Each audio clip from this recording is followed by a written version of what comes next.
बर्फबारी हो रही है जी। कितने कितने मोटे दाने मेरे में दिख रहे हैं बर्फ के।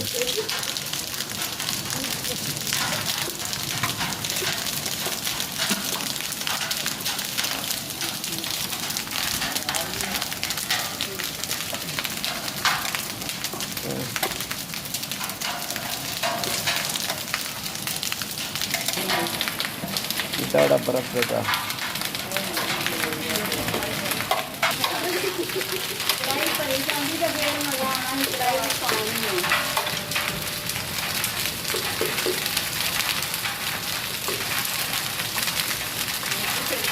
साढ़े इलाके दे जिंदगी च पहली दफा एडी वड्डी जी ना एडी मोटी बर्फ पई है साढ़े इलाके दे साढ़े एरिए च।